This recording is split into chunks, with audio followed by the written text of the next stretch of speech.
जय हिंद, जय Bharat and welcome to Def Talks. आज हमारे साथ हैं lieutenant general Syed Hasnain sir. Good afternoon and welcome. I've got Good a very afternoon, Jai interesting Hind. Thank you very much for inviting me for your program. very interesting topic sir I've taken up, and I hope we'll have fun discussing it. ये बड़ा बोलते हैं ना पेचीदा सा सवाल है। Yes, I agree with you. ये ऐसा टाइटल है, सब्जेक्ट है जिसके ऊपर एक्सपर्टीज जरा लैकिंग है, और मैं कोई क्लेम नहीं करता हूं कि I am an expert on this either, because this really requires very very deep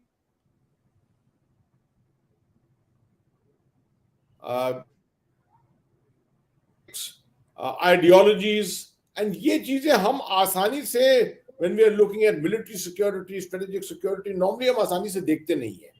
This is something which has been happening in the last 30-40 years a lot, and that's why study on this is still not deep enough.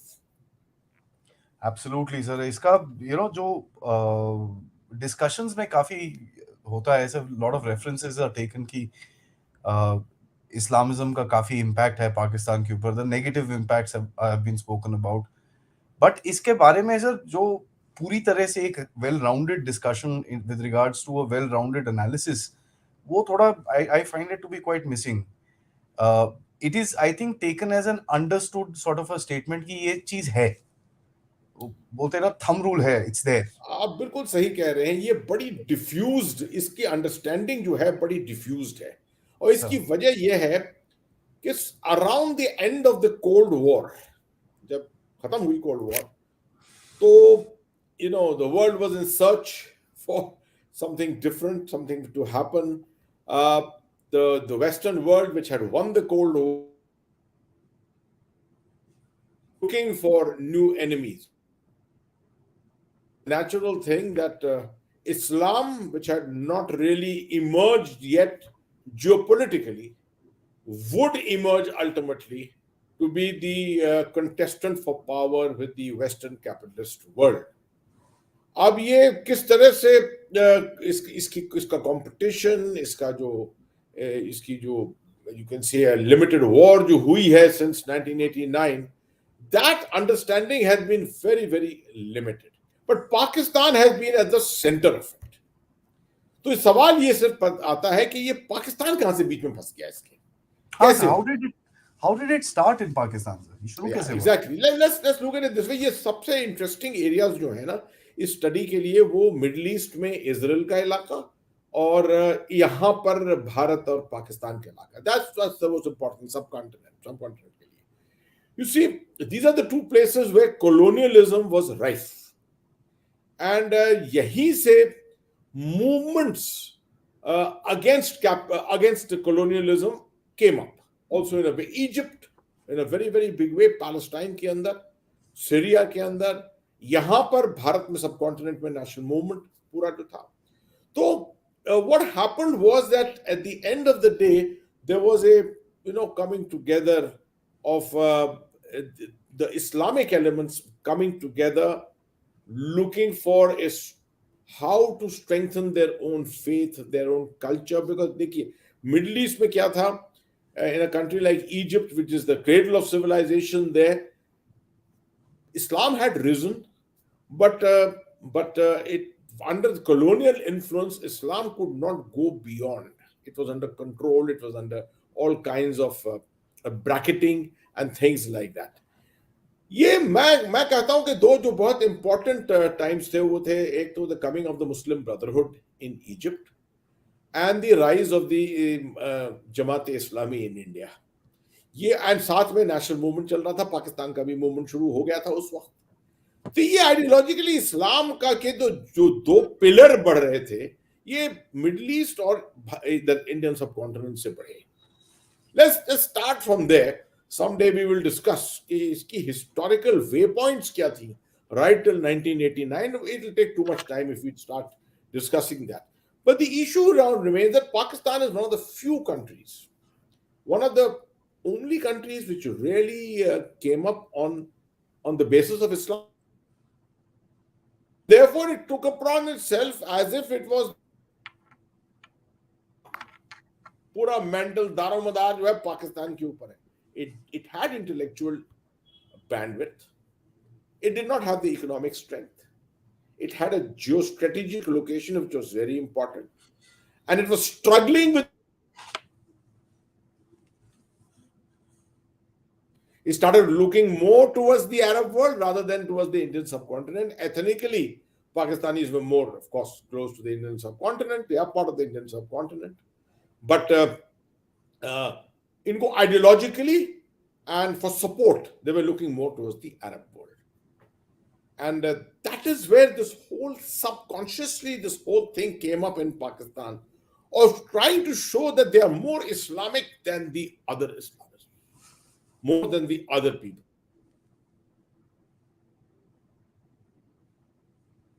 Formed on the basis of Islam, things like that. Of course, a lot of Pakistanis will not agree with me on this at all. They will debate this out till the end to say nothing of the sort.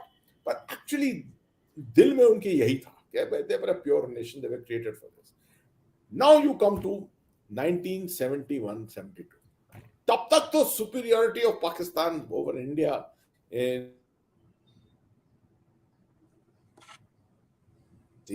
65 की लड़ाई में हारे नहीं थे, कहते थे कि हम जीत गए हैं, विक्ट्री डे भी सेलिब्रेट करते हैं. So may I just interrupt you for a minute? You're getting cut off in the minutes in the middle for some reason. मैं दोबारा इस लास्ट सेंटेंस को दोबारा मैं बोलता हूँ. Please. अभी 65, I mean, for 71 के बाद again एक दो बारी पहले भी हुआ and you just got 71 cut off. इससे 71 पे आए हम, और 71 की लड़ाई से पहले पाकिस्तान समझता था कि वो it is superior to India in every way. 65 की लड़ाई उन्होंने हारी नहीं, जीती. सितंबर 6 को वो अभी भी विक्ट्री डे मानते हैं. ये सब उनके दिमाग में बैठा हुआ था. वो 71 की लड़ाई हारे, बांग्लादेश को हारे, बदतमीज पाकिस्तान उनसे अलग हो गया.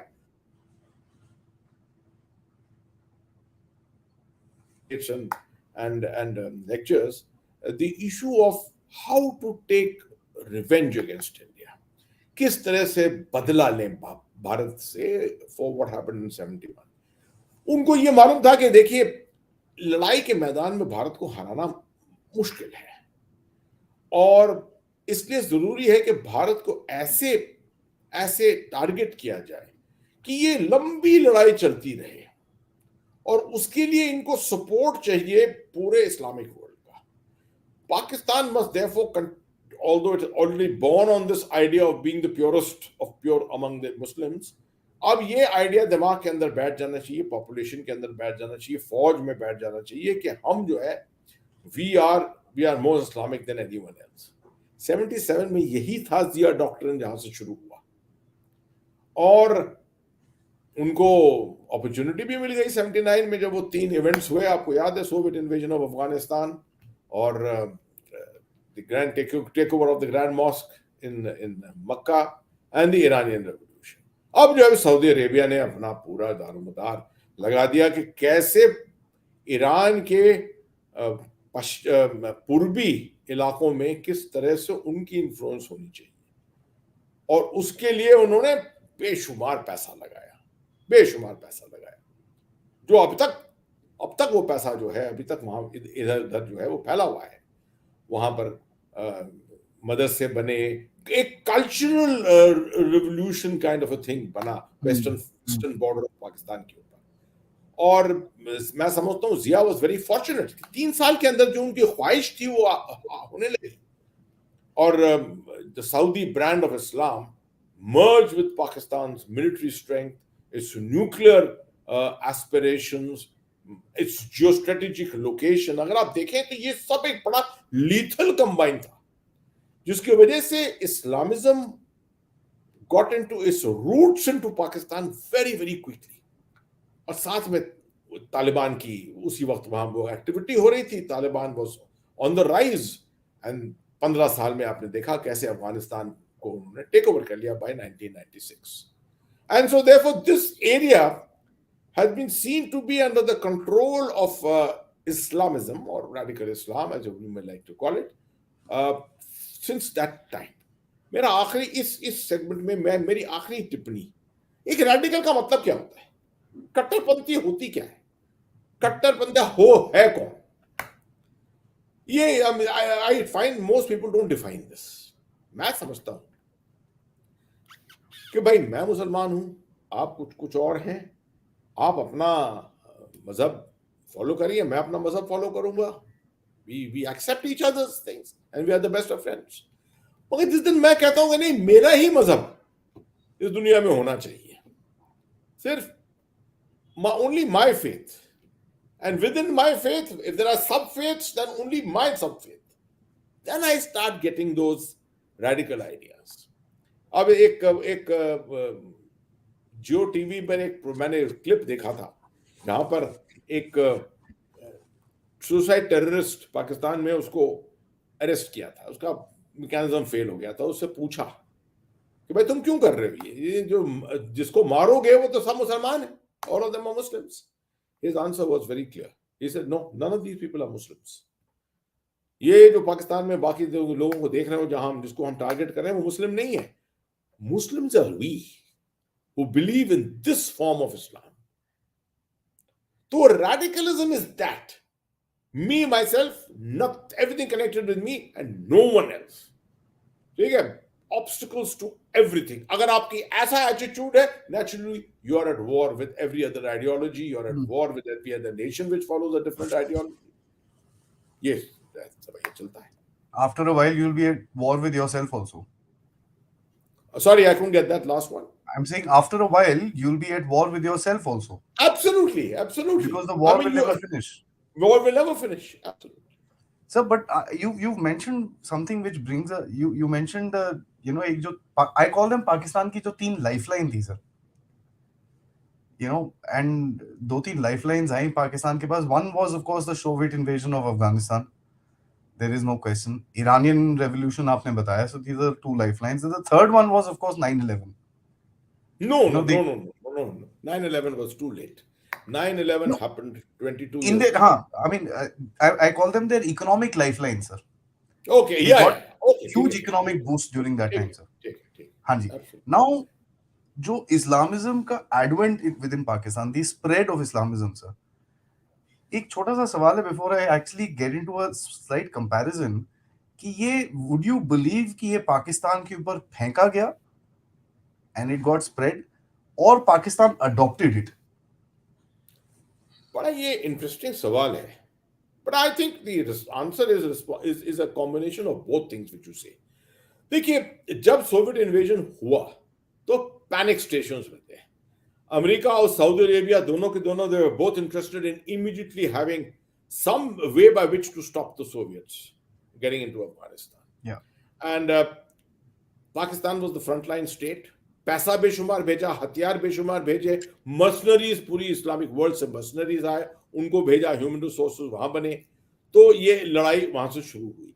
अब ये जो फ्रॉम 1980-81 टिल से अबाउट 1989, ये 8 साल जो थे बड़े क्रूशियल ईयर्स थे. इन क्रूशियल ईयर्स के अंदर भारत के अंदर अगर आप देखें तो खालिस्तान मूवमेंट चल रहा था, पंजाब में भी काफी उस वक्त टर्बुलेंस थी और अफगानिस्तान में टर्बुलेंस थी. बीच में अफगानिस्तान पाकिस्तान था जिसकी अहमियत बहुत ज्यादा बेशुमार ऊपर पहुंच अंदर Pakistan control. And you found Zia. This is the time actually you go back to Zia thinking. He is the one who realised what probably they were doing in Afghanistan. वही चीज जो है उसको कश्मीर में भी कर सकते हैं, हटकर कश्मीर में भी कर सकते हैं.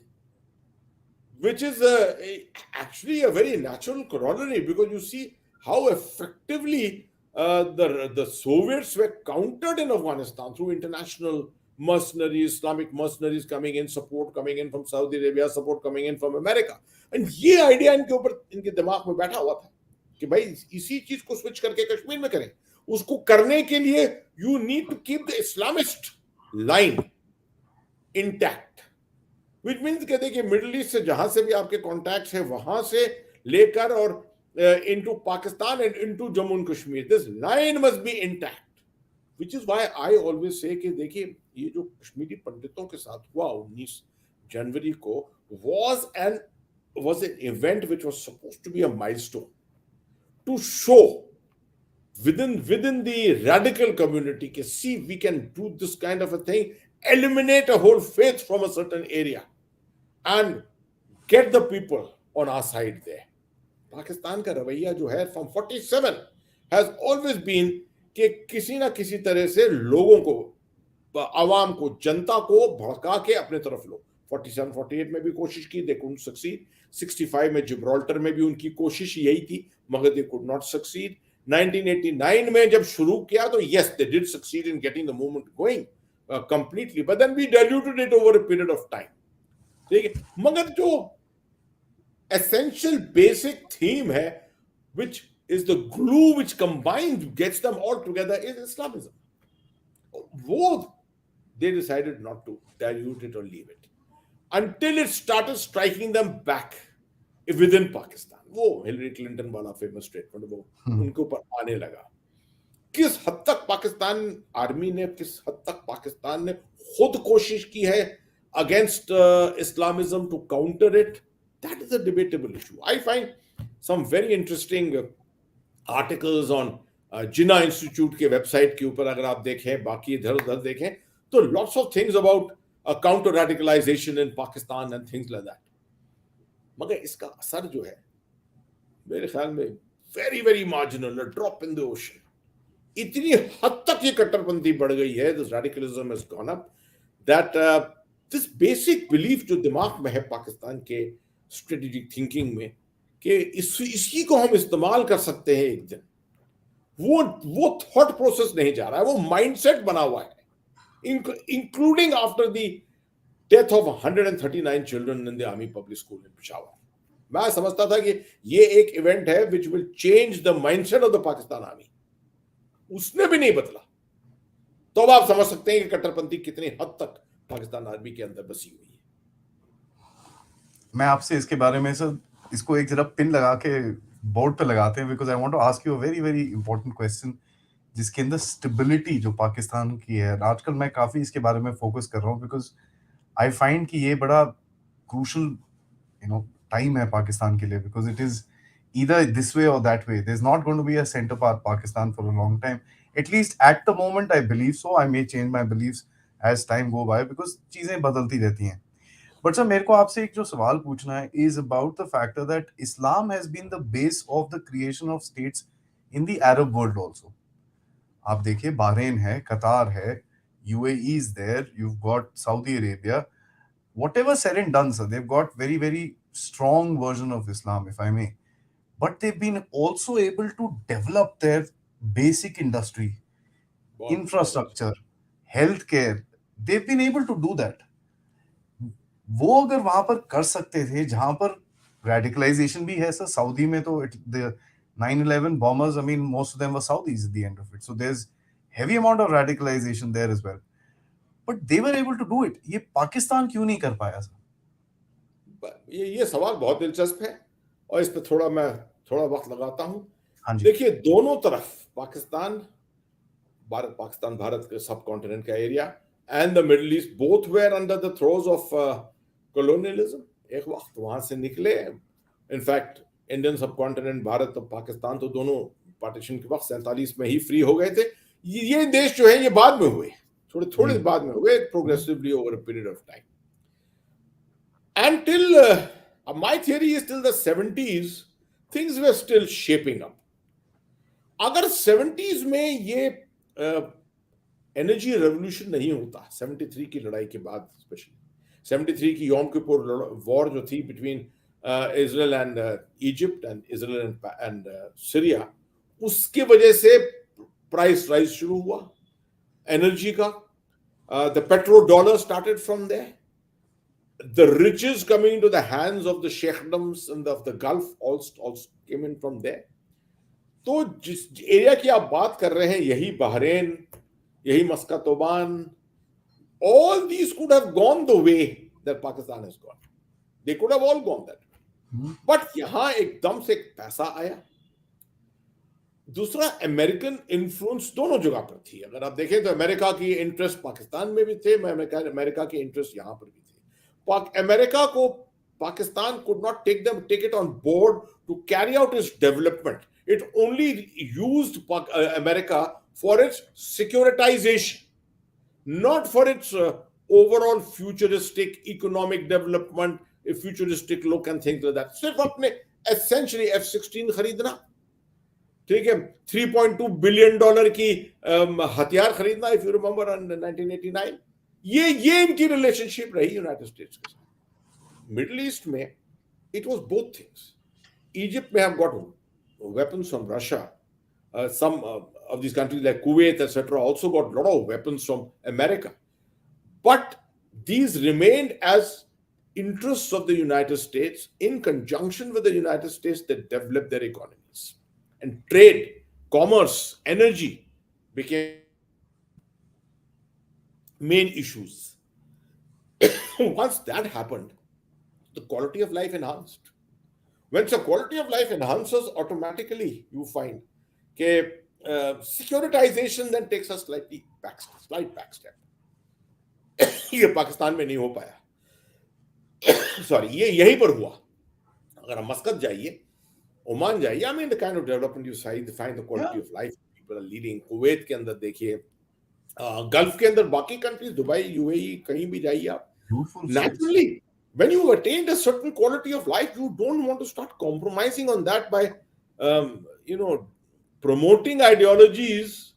If you अगर आप देखें तो small things, liquor is permitted in most of these countries in hotels. It will not be served in gatherings and things like that.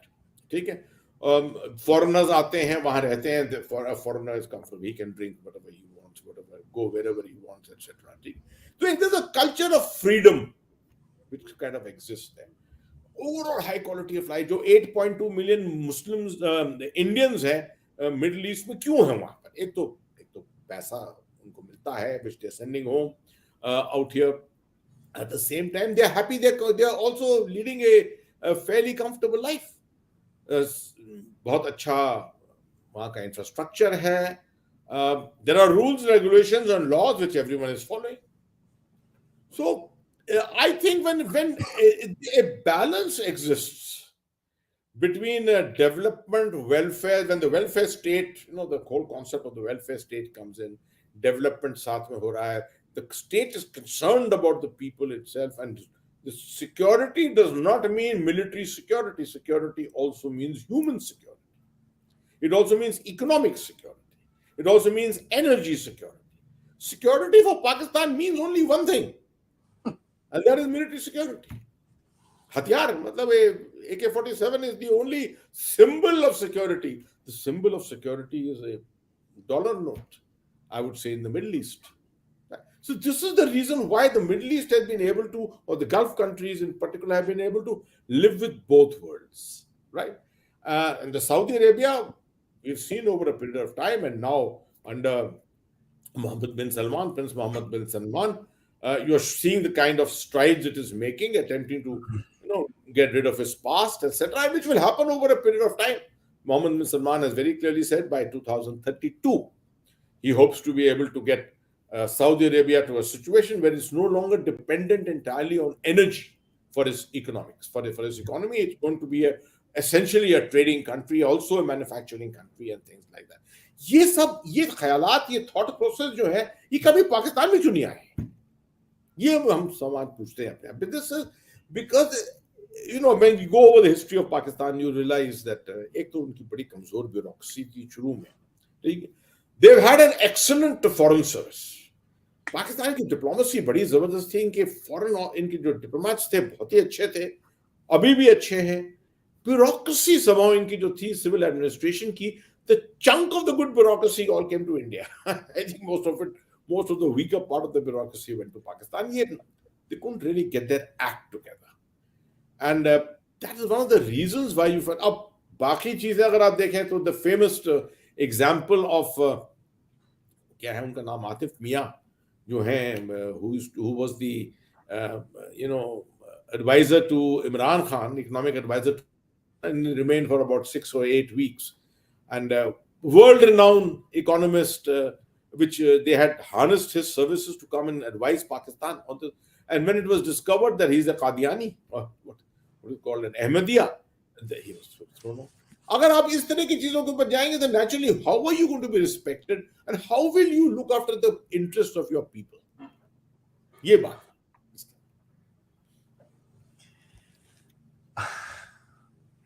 It's, I call it a comedy of tragedies, and it's there's no way else to describe it. But sir, now I want to come to one very interesting thing. जो societal radicalization है, जो societal extremism है, it is somehow accepted in Pakistan. Uh, Whatever said and done, in the Gulf countries also it is there. There's no question. A lot of we know where all ISIS ke people came out from. A lot came out from the Gulf countries and stuff like that. But it's not acceptable in the society there. You talk about stuff like this openly in the society, you'll be I mean, hung least, and they will make sure that person doesn't see the light of day again. But in Pakistan, it's accepted. When Osama bin Laden was killed, there were protests. They wanted to go to war with USA. I mean, it was a very silly thing made by public statements, but you can tell the emotions. Now, I find that to be a very important thing कि ये इस चक्कर में जो दिमाग लोगों का correction जो बोलते हैं सर, वो आज कौन करेगा? Because if that is the kind of societal demand, how do you come to that particular stature when you will try and correct this? I mean, your thoughts on this, sir? When you have a very weak civil society, तो इस तरह की चीज होगी, where you will not find resistance to what is doing harm to your nation, what is doing harm to your society. ये बहुत कमजोर, इसी सिविल सोसाइटी ने अयूब खान को हटाया था 1968 में. I think I stated this on one of your programmes earlier. 68 में they carried out an intense street program to get rid of Ayub Khan, because they found that Ayub Khan was becoming detrimental to the interests of Pakistan. Until then, I would say civil society of Pakistan was quite strong. But 65 की लड़ाई का असर, असलियत में जो असर था, that finally led to 1968 where Ayub Khan was removed. उसके बाद if you see the civil society of Pakistan, particularly after 1971, has got emaciated over a period of time. ये जो the higher segments of society, middle class, the good middle class, better educated elements, etc., most of them have gone abroad. Pakistan के अंदर jobs नहीं है, पाकिस्तान के अंदर ऐसे कोई चैलेंजेस नहीं है, ऐसा रिसर्च एंड डेवलपमेंट नहीं है. तो as a result these are very few such people who exist in Pakistan. जो है कुछ वो पॉलिटिक्स में है, more for their own interest than anything else, right. Societal interest के लिए बहुत कम. I mean, the politics of Pakistan and the politics of India, अगर आप देखिए तो मैं समझता हूं कि a lot of people cast aspersions on politics of India, but at the end of the day, the Indian politician still delivers. It works. It delivers. It works. Whatever you may call it. I mean, the craziness about Indian politics, etc. At the end of the day, I can vouch for it. मैं बैठा हूं 3-4 parliamentary committees के सामने बैठा हूं. मेरे जितनी गलत फहमी थी कि इंडियन पॉलिटिशियन जो है उसको कुछ नहीं मालूम, अनपढ़ है, ये है वो है, got it disappeared, it vaporised when I sat in front of these parliamentary committees. I found them, they were so good. They had prepared themselves. Even if they had not prepared themselves, their basic knowledge was there. Now, ये चीजें somehow Pakistan के अंदर बड़ी कमजोर रही. तभी मैंने कहा सिविल सोसाइटी, गवर्नेंस, इन सबको मिलाकर अगर हम देखें तो ये बहुत बहुत कमजोर रही है. और स्ट्रीट पावर, इसी भारत के अंदर भी स्ट्रीट पावर का इस्तेमाल होता है. After all, you saw the farmer agitation taking place and this and that. Street power तो होता है if you're a functional democracy. मगर पाकिस्तान का स्ट्रीट पावर बड़ा अजीब street power. You saw what happened in Islamabad in the last couple of years. Rawalpindi Islamabad के बीच में आप देख रहे हैं जिस तरह से नेशनल कैपिटल को पूरा घेर कर रखा हुआ है इस तरह से, and things like that. And their politics has been vicious, very, very vicious politics over a period of time. As a result, because of that, the society has not been able to sort of get hold of that kind of or be able to give that kind of a responsible response to these kind of events. Individuals have tried from time to time. I would say classically one of the best examples is that of Mumtaz Qadri के वक्त जब हुआ था, I got taken by surprise completely. I never expected कि पाकिस्तान इतना intensely radicalise था. Yeah, yeah. Blasphemy law और ये चीजें जो है लगा, अभी ये कौन सी दुनिया में रहते हैं, ब्लास्फेमी लॉज, और वो भी on the on the weakest segments of their society, Christians, Hindus, उनके ऊपर आप लोग इम्पोज कर रहे हो ये इस तरह की चीजें, और वो भी not giving them the right to even defend themselves. ठीक है. और and the some of the few liberal people who are there to try and challenge this, उनको they meet the fate which Salman Taseer met at the hands of Mumtaz Qadri.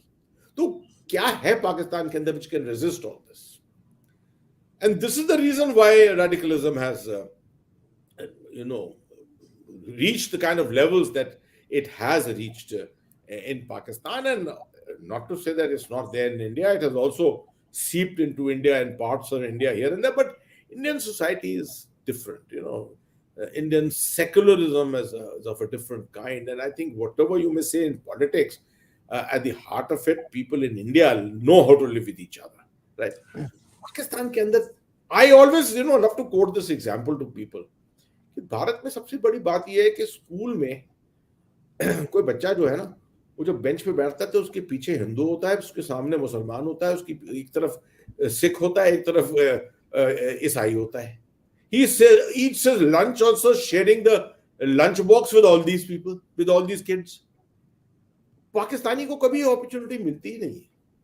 He never gets the opportunity to sit and have a meal with a Hindu, a Christian, and a Sikh.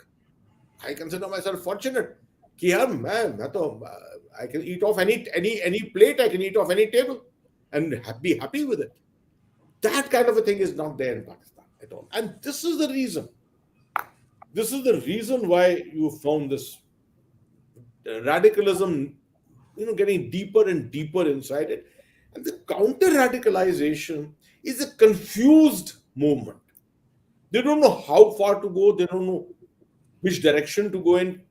If the army is attempting to do it within its ranks, there are elements within the army who are also countering this counter movement. So there's a counter movement to it. All these things are happening at the same time. This typically happens to a nation which has been formed on the basis of religion. Purely on the basis of religion, and which does not give importance to any other faith. I mean, this area of Punjab and this area of which Pakistan occupies, it's got a very rich culture of other faiths. Other faiths here. उसको रहने देते, उसको भरने देते. There are some very good examples of positives also. Has been very, very forthcoming in assisting our movement on the Sharda University, which we are setting up a small symbolic kind of a place in Tangdhar. Kal parson bhi wahan ho raha hai in Kashmir, closest to this area where the old Sharda Peeth used to exist, right? The Sharda civilization used to exist in a place called Ath Muqam, which is in the Neelam Valley. And I can tell you, I've been in touch with people from Muzaffarabad University because I'm a part of this whole movement. I wanted to promote this entire very, very inclusive kind of a culture, which the people who believe in Sharda Peeth have been following. And they've been in touch with Muzaffarabad. I've been in touch with Muzaffarabad University, and they've been assisting us with this. तो ऐसी बात नहीं है, आप बुरे आदमी नहीं, अच्छे आदमी बहुत लोग हैं. मगर ये जो silent, maybe there may be a majority of people who may be wanting to get rid of all this, but they're too silent. They're too silent. They need to speak out. They need to speak out. That's the only way that things will change in Pakistan. I mean, it's difficult for me to fathom that, sir, because when somebody does speak out, they're blamed on blasphemy and burnt in the middle of the street. And so that is the problem. That is the problem. That's a big problem. So you mentioned the army. मैंने बोला था वो pin लगाना है इसके ऊपर, सवाल के ऊपर. And I want to pull out that pin and now talk about that. Is today the army is fighting what you call is radical Islam coming across from Afghanistan, TTP, and so on and so forth. Incidentally, yesterday in the afternoon, I was sitting with General Rajiv Narayanan, and we were talking about it. And I showed a map where the TTP has claimed the NFWP and certain areas as close as POK तक पहुंच गए हैं sir वो लोग तो मतलब they say हमारा है, हो जाओ, this is it. Now, how does the Pakistani army fight these guys? Because when he looks through his barrel, he looks at a guy who believes the same thing he believes in. Yes. Not to say that the entire Pakistan army is radicalized.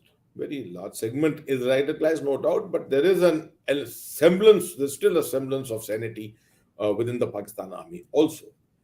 The officer cadre, to my mind, there is a percentage again, not as much as among the personnel below officer rank elements who are radicalized. The officer cadre is more educated, more sort of inclusive in their overall thinking, etc.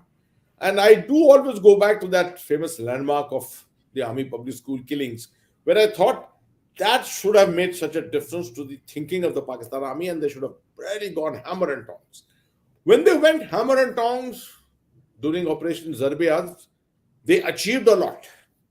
They did achieve a lot. They went after the Tehrik-e-Taliban Pakistan. They went into all other extremist elements who had sort of gone into the areas of Swat and Khyber Pakhtunkhwa and places like that. They used gunships. They used artillery. Taxi driver in Dubai. I met a taxi driver from Pakistan in Dubai who was taking me from the airport to the hotel, and I got into an interesting conversation with him. I find that's a great place to learn things from people from Pakistan. I told him I'm from India, and very, very frankly, मुझे बहुत interest है पाकिस्तान में. Just let me know. He gave me the whole story of that place. He was from that area, and he said as he bombarding की थी वहाँ पर. I mean, villages were evacuated completely. Not a crow could really stay there after that. So, and people could not even go back because half the things were destroyed at that time. So the Pakistan army during Zarb-e-Azb did go after these elements, all of them. At the end of the day, they declared victory also in 2018. इस तरह की लड़ाई में मैंने बहुत दफे कहा है, इस तरह की लड़ाई में victory नहीं declare करते. You can't go and say I am ready, finished, I'm successful, finished, हो गया सब पूरा. You keep your things there. Everything has to be intact. If your 20 brigades, 21 brigades are involved in Operation Zarb-e-Azb, or one fine day you decide to withdraw all these 20 brigades, obviously things are going to come back again. वही हो रहा है, वही इनके पास हो रहा है. तो somehow, you see, they of course they have got this. की तरफ भी देखना है डुरान लाइन के साथ. तो जो इनकी 11 कोर और 12 corps, famous corps, Peshawar corps and the Quetta corps, दोनों जो हैं, दो actually during this whole Afghanistan period, both of them वे virtually released towards the Indian side. ठीक है, 11 एंड 12 कोर. अब उन दोनों कोर्स को ऊपर देखना पड़ेगा. If they can't move at the drop of a hat, they can't sort of move towards the west, towards the eastern front on the Indian border. उनके पास 118 हैं फ्रंटियर कंस्टिबुलरी के wings, which are equivalent to units. That is the Rashtra Rifles of the Pakistan Army. 118 FC wings. $750 million इन्हीं के लिए exclusively United States ने during 2008, 9, 10 इन्होंने उनके ऊपर खर्च किया था for modernization, because these FC wings were at that time they were so poorly trained, they were so poorly equipped that इनकी एक कंपनी जो थी वो किडनैप हो जाती थी पूरी. You know the terrorists used to kidnap them from those areas. Then they got trained up and they became like our RR, a little, I mean, not as good as our Rashtra Rifles, of course, is the last word in counter-terrorism, but they also improved and they could actually relieve some regular infantry units who could undertake operations as part of Zarb-e-Azb. तो मतलब यह है कि इनके जो पूरा जो security system है, internal security, the eastern front on the line of control and the western front on the Durand line, this whole thing came into a tremendous kind of आप समझिए क्रूसिबल के अंदर डाल दिया सब कुछ, and it was bubbling and they really had no idea which side to look. That's why I always say कि इनके तीन प्रायोरिटी हैं, एक अफगानिस्तान, एक कश्मीर, एक internal security. At any time One of these has got the highest priority.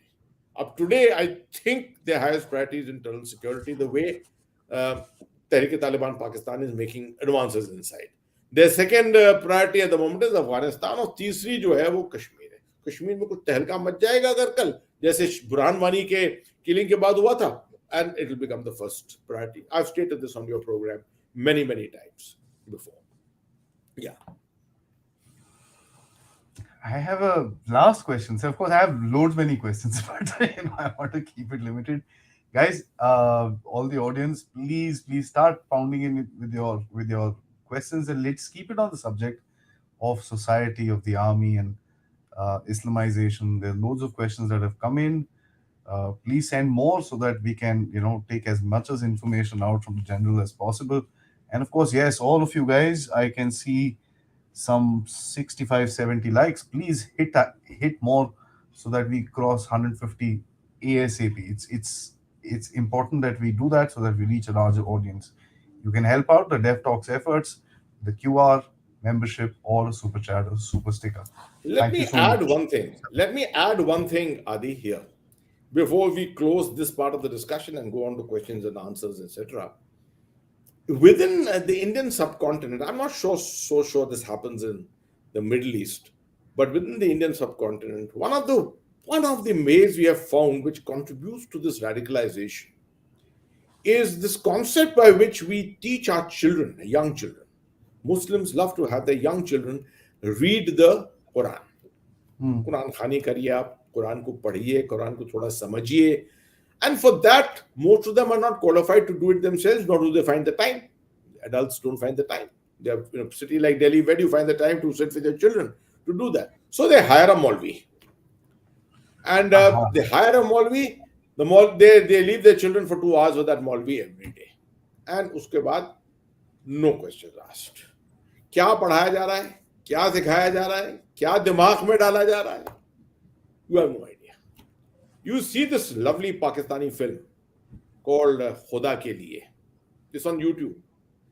And it's got Indian cast in it. Nasiruddin Shah is also acting in it.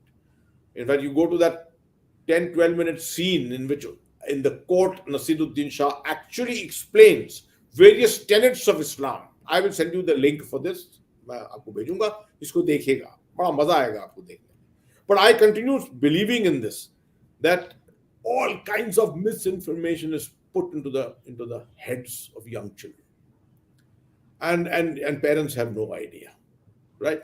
Parents don't want to question it, but the collective strength of the clergy is so strong, they don't want to question what is being taught to them here. As a result, a perfectly ordinary, secular, inclusive, transparent human being, young child, 10 years old, 8 years old, is slowly over a period of time converted to the thinking that which exists with all Islamists. And then to get him out of that is going to be a very difficult thing. Oh, Very difficult thing. So this is something which we need to, people need to understand this. And this happens to much of society in India and in Pakistan. I'm not sure if this happens in other Islamic countries, countries which have got Islamic populations, etc. But surely this is a practice which is there, very much prevalent in the subcontinent. we've spoken about Pakistan foreign relations. बहुत बात करी हमने उसके बारे में कि भाई पाकिस्तान ने ये सब चीजों के चक्कर में अपना पूरा इंटरनेशनल कम्युनिटी के साथ जो लिंक था, and they were very strong एक टाइम पे. जो भी इंडिया में आता था, अगर वो बिना पाकिस्तान जाए वापस चले जाए, वो बड़े गुस्सा होते थे ये लोग. And they would call up Europe and say what the hell, what is this, आप आए नहीं इधर पे. Americans will never come to India and go back without stepping down in Pakistan. Now, this radicalization to me, and I'm going to use something which I personally, as a concept, don't agree with, but I see this happening, sir, has created a feeling of untouchability for Pakistan. Nobody wants to touch it.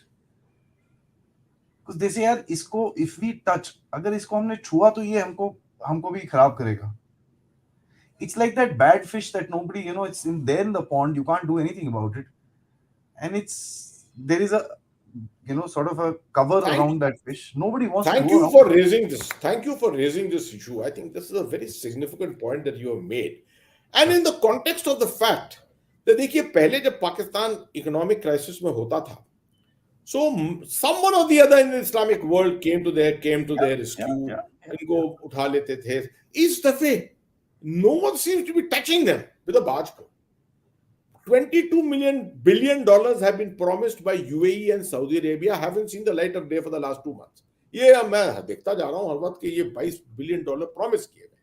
क्या is it conditional to the IMF releasing money, conditional to the United States giving clearance? I don't know, but I tend to think all in China, the US, of course, is different, but many of the Gulf countries, the Islamic world, etc., are beginning to think that enough is enough. मतलब हम भी we are also Islamic in our outlook, etc. You can't just become only Islamic and do nothing else. जितना पैसा हम देते हैं आपको, आप अपनी डेट सर्विसिंग में लगा देते हैं, कुछ अपने रिस्ट्रक्चरिंग में लगाइए, कुछ अपना ट्रेड में लगाइए, कुछ रिसर्च एंड डेवलपमेंट में लगाइए, कुछ एजुकेशन और हेल्थ सेक्टर में लगाइए. ये तो सब चीजें नेगेटिव है. At the end of the day, that is how society has to develop and grow. This is, I mean, we got to thank our stars in India. 1991 से जैसे जैसे बदली चीजें बदली, things completely went completely, it changed the face of India completely. But ये पाकिस्तान में नहीं हो रहा है, और ये इसकी वजह ये है जो आपने बात कही कि लोगों को शक है, लोगों को डर है कि जितना सपोर्ट करोगे, जितना इनको इंकरेज करोगे, ये बढ़ावा देते रहेंगे, और यहाँ इन्हीं की सोसाइटी से ये जो इस्लामिज्म है ये निकलता रहेगा, बढ़ता रहेगा. अभी तो सेंट्रल एशिया को तो देखा भी नहीं है हमने. Central Asia is 72 million Muslims, Yeah. right? And not in very great shades of economic development. This is an area which has serious issues with. I mean, manifestation of Islamism can take place in a very very serious way here. Middle East तो ठीक है, but you are finding these areas. अब जहां Turkey का, जहां पर earthquake हुआ है, the Kurdish belt completely, of course this is not a radicalised area in any way as such, but when destruction of this kind takes place, when you have so many internally displaced people living in UN shelters, etc., those are the places where this kind of a philosophy and ideology is nurtured. It's a cancer, if I may say this, and I am saying this with all humility towards the factor that it is affecting human beings. And my heart goes out when I see these little kids on the road talking about and giving these, people recording them on videos and putting them across. And uh, at the end of it, there was a street interview that was done in Pakistan. I'd just like to mention this before I get into the questions. People were being asked, what is first, Islam or Pakistan? And I did not find one person who said Pakistan, sir. It was a good 20-minute street interview. I kept watching it. The Pakistanis are pretty good at these street interviews and stuff like that. And they kept saying the same thing, except for one guy whose video went viral. He was wearing a yellow t-shirt. I'm sure all of us have seen that, where he said, यार बाकी सब ठीक है, मोदी साहब दे दो हमको थोड़े time के लिए ताकि हम कुछ ठीक करें यहाँ पर. That thing went viral, but the rest of that street interview did not, because it was not very, I think, acceptable to the main game, sir. Let's get into the questions up. SN Saab says, Pakistan being a fertile and mineral-rich geography, what was the incentive of Pakistan to shape the economy on the basis of religion? Why couldn't have they gone the Malaysia or the Indonesia way? I think we alluded to this question with an answer earlier to some extent, but yes, it deserves. It's a very, very pertinent question, and it deserves to be answered fully. You see, and when we go into the history of Pakistan, we realize that the first couple of years, 20, 30, 40 years perhaps, 30 years or so, Pakistan was better off than India. And someone debating this in 1980 would have perhaps, or before little late 1980, would have perhaps even pointed fingers in India and said, why aren't you doing enough? 1966, if you remember, India had a drought. Bihar, eastern UP, but under severe drought. And 2 years later, we had the Green Revolution after that. In 1966 or so, we had a thing called PL 480. This was the program under which the US used to give us wheat Wheat. because we were deficient of food. We didn't have enough food in our stocks. Okay, and but India made stock progress thereafter. We researched on our seeds. We researched on our land holdings. Lots and lots of things, and we improved tremendously on our food availability. Pakistan put his money on nuclearization. Being a smaller nation, obviously it would impact it very negatively. Nuclearization, weaponization, and at the end of it, after 1971, this terrible kind of a internal, what should you say, एक मतलब उनके जहन में बैठ गया कि बदला तो लेना है और वो बदला लेने के लिए भारत के खिलाफ एवरीथिंग बिकेम सिक्योरिटाइज्ड. ये जो है जिसकी बात आप बात कर रहे हैं is agricultural economy and things like that. Cotton, you see, cotton. Pakistan was one of the leading cotton growers in the world, and we used to look forward to its Pakistani various clothes coming from Pakistan, etc. The women in India you Linen. always go berserk, right? Linen, bed linen, sir. What? Yeah, absolutely. But you've seen over a period of time how all this has sort of diluted itself. They have not been able to maintain this in any way because they have not paid sufficient attention to it. They have not developed. They have done no internal land reforms at all. They have not developed their health sector, and that's why you're finding greater, movement of people from Pakistan to India to get their treatment done here. Not they should have realized that this is one domain in which the whole world will be looking at it and saying, see, your neighbor India, the model that they are creating. But थोड़ा ये reluctance रहा है इनके अंदर. बहुत And ज्यादा. some kind of a belief that people will rush to help them whenever they are in emergency. China है एक तरफ, पाकिस्तान, United States है एक तरफ. The Sento-Sito syndrome, it started in the early 50s, built up into their, इनके जहन में बैठ गया वो. बैठ गया कि हम तो we are too important and we will continue to get support from one of these countries here and there. 69 के बाद जब पिंग पोंग डिप्लोमेसी शुरू की चाइना के बाद, they became an even more important frontline state. हर दफे जैसे आपने कहा इनको जो टाइम वो मिलती रही, इनको लाइन एक मिलती रही always for their economy. It happened in 71, it happened later in 89, it happened in 2001. मतलब हर 81 के बाद 2001, every time they've been getting a lease of life. So they seem to be convinced अब ये lease of life अब बंद हुई है. I hope this will be a trigger for them to develop themselves. And they have the capability. They have got the fullest capability. Their people abroad are doing not as well as Indians, but are doing well. I've met a lot of very accomplished Pakistanis in different institutions around the world, in different universities, in places like that. They can do extremely well, provided they harness their resources. Bharat में जो है सबसे बड़ी चीज हुई है, we have harnessed our resources. Not to say that everything we have achieved, अभी हमको बहुत और हासिल करना है अभी आगे. So that at the end of the day is the psyche which is developed in the mind of the Pakistani leadership, the securitized psyche which is developed, which has led them to this problem. Very interesting point, sir. Sharda asks, who are the major beneficiaries in keeping Pakistan away from economic development? Like in any crime, the first question that comes to mind, cui bono, sir? I think it's not really a question of any beneficiaries wanting to keep Pakistan that way.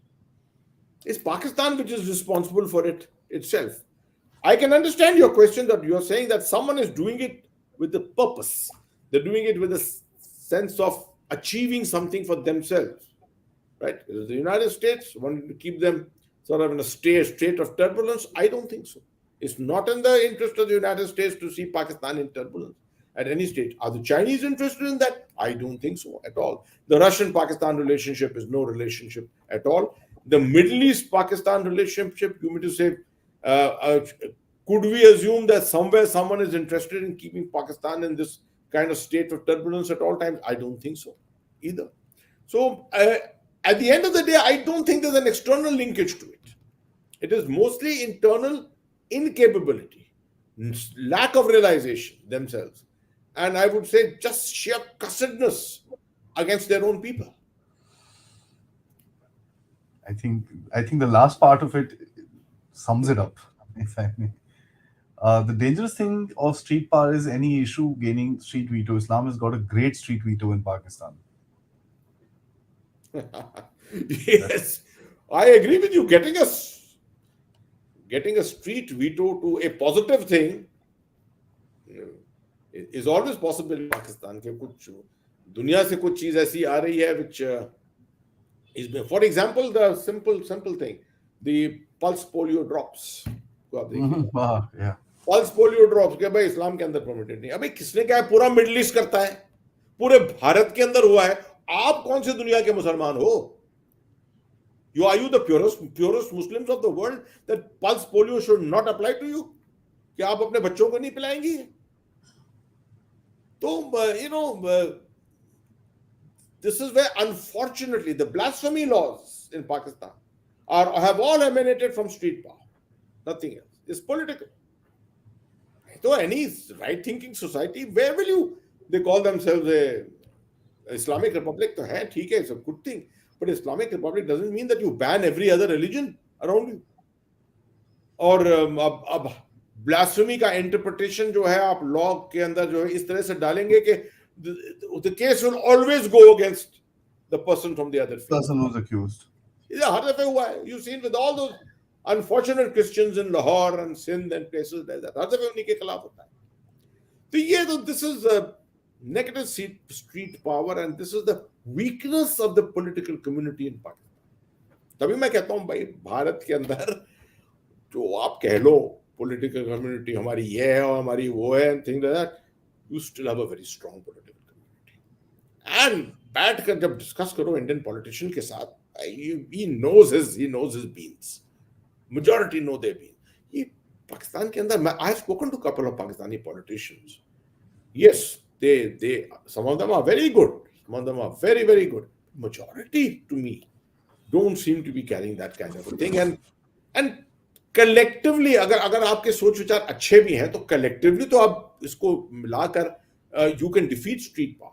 But somehow in Pakistan the political community seems to be afraid of street power. ये आपने देखा है in the last 3-4 years, each time that you've had all these protests around Lahore and Islamabad, किस चीजों के ऊपर करे जा रहे हैं all the time. I think I never thought of it like that, sir. I think, yeah, when you look at it very carefully, you find there's a lot of sense in. I never thought of it like that. So thank you for switching on that light bulb in the Ask General Hasnain. Sir, Pakistan has nothing to do with Islam. It's a political demand projected by the Muslim League and the national goal of Indian Muslims. MAK Azad. Your thoughts, sir? भाई देखिए, just keep this question on. So it's a very because people must read it and absorb it. This is for historians and political scientists to actually answer, and not so much military people. I'm a student of history myself. I've done a lot of study on history, but at the end of the day, I do believe that Pakistan, the movement was for Islam, right? The unifying part was faith. That's what it was. And disparate that India is, to bring people together, it was on the of Islam. Not that too many people in India followed it. Hardly anyone from Bangalore, hardly anyone from Kerala, hardly anyone from Hyderabad went as muhajirs to Pakistan. Mostly it was of the Ganga Jamna belt in the Madhya Pradesh, Bihar, and UP area that people flocked there. Many of them came back. Many of them went on from there, beyond to America, Canada, UK, Europe, etc. Thoroughly disappointed with the idea of a Islamic state such as Pakistan. Pakistan with the statement which you are making is a very, very poignant statement. No doubt that Pakistan has nothing to do with Islam. It is a political demand projected by the Muslim League as the national goal of Indian Muslims. But I think when you look at the history of Pakistan, you must distinctly divide it into two parts. 1947 to 1977 and 1977 and beyond. You see, till 77, although most of them were closet Islamists, I still call them closet Islamists, most of them, they didn't come out and express it in such sheer terms. Bhutto, for example. Bhutto was known to be a leftist, he was more of a Yeah. communist than anything else. It is 1977 and the specter of the defeat of Pakistan army at the hands of India in the Indian army in 1971, which gave them a jolt. And that is how Islam became the factor, the most important factor in the ruling of Pakistan. So I would look at it that way. You may be right that the original idea of Pakistan may not have had that distinct an idea of Islamic ideology. It was there. There is no denying it that it was there. All the political players of that time, if you go into their backgrounds, they all had something to do. Ghar mein baith ke something else, but outside politically they had a different mind. Almost all of them. But after 77, consciously this was promoted and Yeah. strategically it was promoted. And Islam therefore became a very, very important entity within Pakistan. So we are at 1 hour. I'm going to request you for 10 more minutes because there are Okay. 3 more questions that I want to take. And these three, to me, are the ones of the game. The first one, Pakistan is always seen as the temporary, as by the establishment as a temporary construct. The philosophy was always to make hay while the sun shines. Pakistan is dominated by the Punjabis, who are the most opportunistic rogues, loot and scoot. Yeah, I mean, this is more of a statement and understanding, a perception than really a question. Um, Pakistan has moved on, you see, without any national aim, should I say, right? Without really a national. India is such a disparate society from northeast to Kerala Yeah. and Rajasthan to Bengal and Jammu and Kashmir.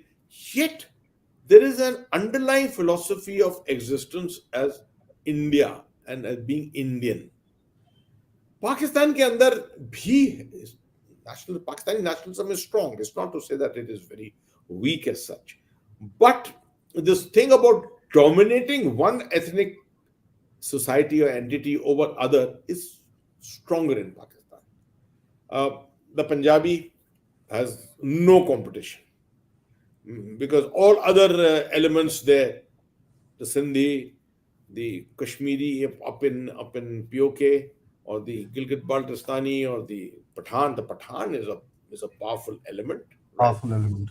A powerful element by itself. That's the only one which perhaps contests the dominance of the Punjabi. Punjabi. But in India, if you see, everyone has got his own pluses and minuses. One guards, if I may. Punjab is a very important state, a Yeah, very, yeah. you know, the kind of achievements that Punjab has had, but you look at Tamil Nadu. You look at Tamil Nadu, see the kind of advancements which Tamil Nadu has made. Go to the northeast and see the development taking place in the northeast. Everyone is interested in, he's not comparing himself with someone or dominating the other one element. Right? Here it is a question of self-development. I think that is the big quality which Indians have got, self-development. ये पाकिस्तान के अंदर somehow missing रहा है all this time. And yes, you're right, it still continues to remain dominated.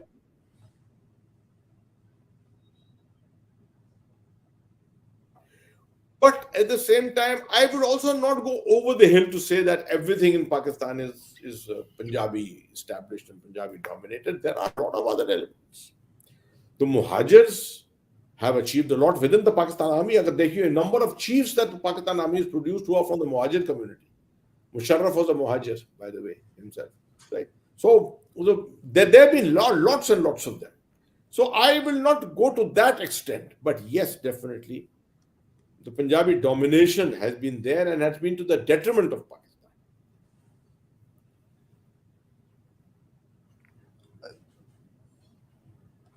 Has there been any country that has managed to come out of incumbent radicalization? What was their model? Very interesting. I just keep this question on. The question must be understood. Is there any other country which came into the throes of radicalization and managed to get out of Get it? out of it. Uh, you look at the dispute, if you look at the war which took place, internal war which took place in Ireland, Northern Ireland, and places like that, terrorism was rife. Uh, Catholics against Protestants.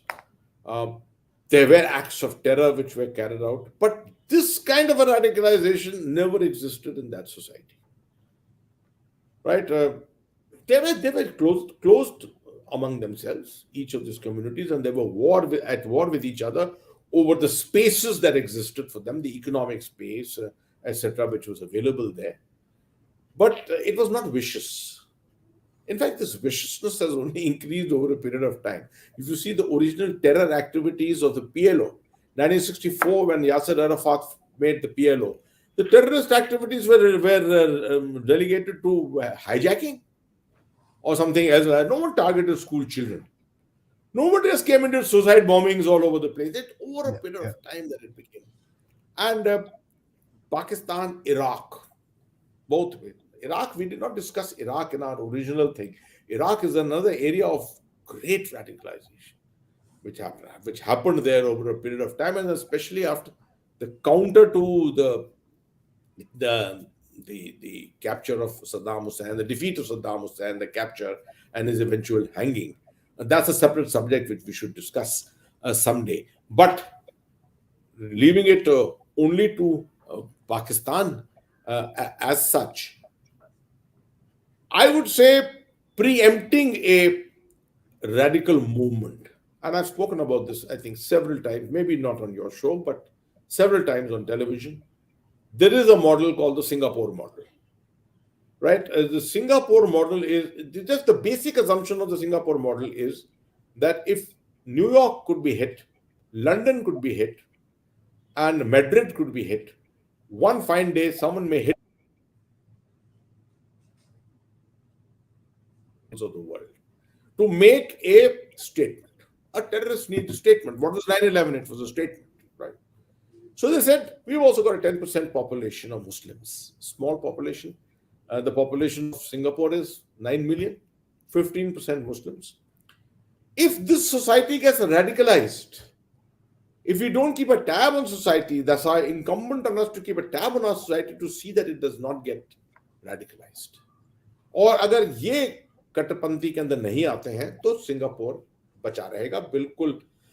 We are in the middle of Singapore, we are in the middle of Indonesia, Malaysia, बाली, ये पूरा इलाका southern Thailand जहां पर एक militancy भी चल रही है, इन इलाकों के बीच में है. तो हम पर इसका बहुत असर हो सकता है. सिंगापुर की गवर्नमेंट ने कहा इसका. And I did go to Singapore about 3-4 years ago and ran a couple of programs for them also on this aspect of internal security. But I learned more than I taught them. I learned more than I taught them. Because they taught me that कि देखिए ये radicalization को, कट्टरपंथी को हटाने के लिए जितने young लोग हैं इनको टारगेट करना निहायत जरूरी है. So they started looking at places where there were young people. Colleges and schools तो हैं ही, लेबर कैंप्स. अरे कंस्ट्रक्शन तो चलता ही रहता है सिंगापुर में, जैसे अबू धाबी में चलता है, जैसे कतर में चल रहा था. शाम के वक्त वर्कर कहाँ के हैं? फिलीपींस के हैं, भारत के हैं, बांग्लादेश के हैं, पाकिस्तान के. यही लोग अपने अपने कैंप्स में होते हैं. इनके ऊपर कोई निगरानी नहीं रखी जाती है. उसी के अंदर एक बैठकर एक प्रीचर आ जाए और उनको वहां पर स्टार्ट स्प्रेडिंग द वर्ड. अरे it takes 3 days to radicalise a man, nothing else. ठीक है. कैंप, प्रिजन कैंप्स, प्रिजन्स के अंदर अगर आपने टेररिस्ट को और रेडिकल को और किसी ऑर्डिनरी डिटेनी को रखा तो 2 दिन के अंदर वो जो ऑर्डिनरी डिटेनी है वो रेडिकल बन जाएगा.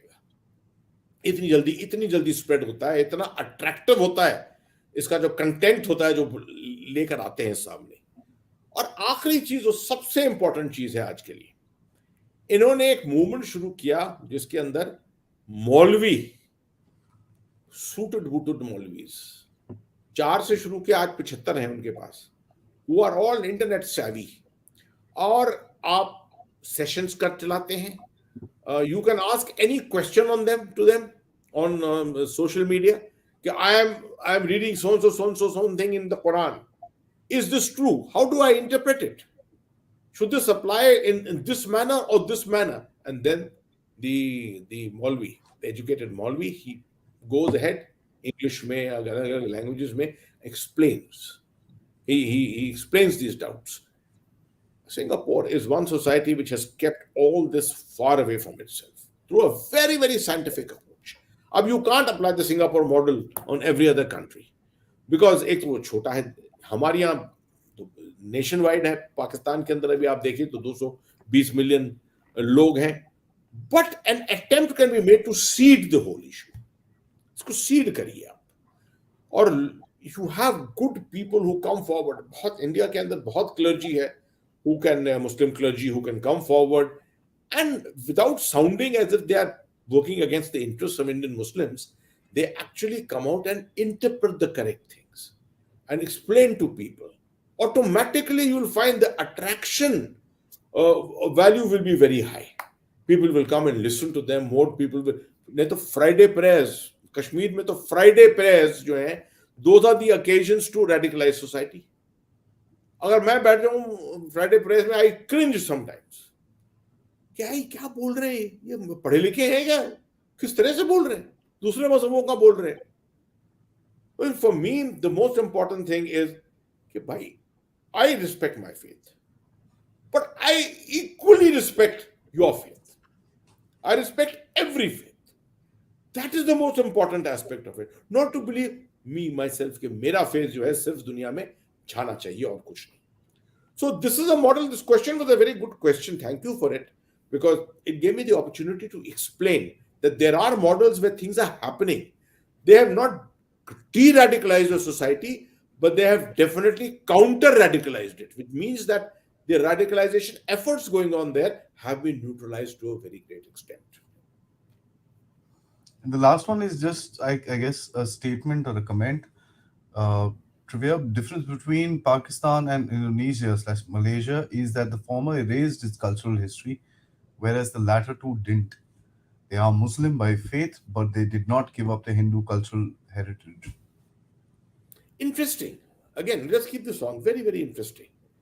The composite variety of Indonesian culture. I'm not so sure about Malaysian culture, but Indonesian culture. Malaysian culture also, yes, it does exist. To some extent, yes, sir. To some extent, it does exist. I'm not going to run that down at all. But Indonesia, definitely. Bali, for example. And we all know what Greater India was all about.